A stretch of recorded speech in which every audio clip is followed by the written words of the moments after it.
Alright, so today what we're going to show is how to do really cool Y seams in an easy way using my Janome Horizon Memory Craft 12,000 sewing machine. And this is why it's called a Y seam. You'll see here you've got this Y. If you sewed these all the way to the end, you would have a big puckering right there. Doing it where you sew just to the 1/4 inch mark on each end enables you to have a perfect flat Y seam. Okay, so what we're going to do is I've got one set up over here.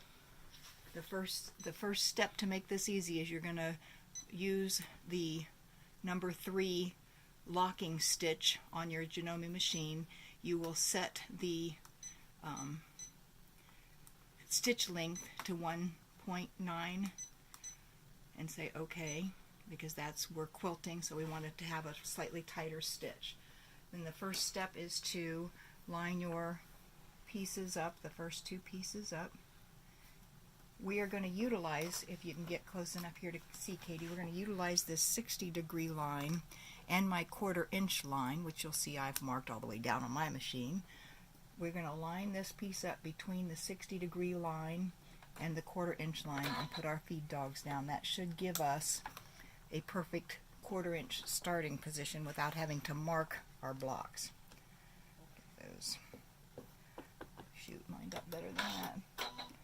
Alright. Then, because we've got this with the locking stitch, I don't have to reverse. It will lock and then start sewing automatically for you. When you get down to the 1/4 inch point here, which we're going to eyeball because we can see where we are. Alright, we're at the 1/4 inch mark there. We just hit the reverse button. So, and it locks without going forward or backward. It does the automatic locking stitch.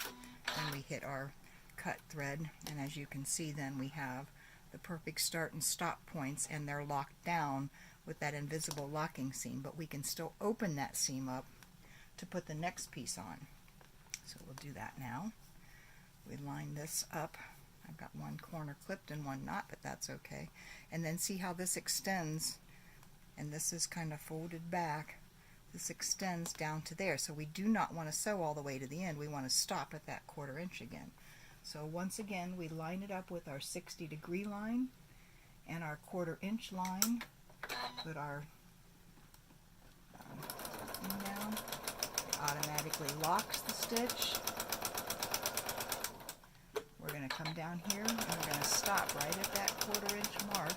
We don't have a mark, but we know where that 1/4 inch is. We hit our reverse button.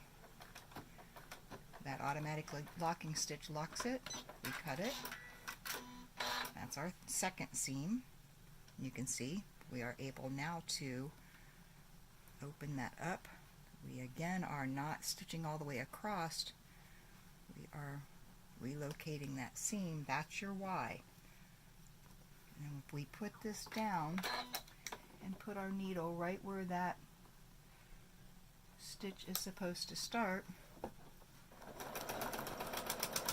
we don't run the risk of over-stitching it by having to back stitch when we've got that locking stitch. Come down here to the 1/4 inch mark, hit our reverse button, automatically locks, cut, and we have our perfect Y seam.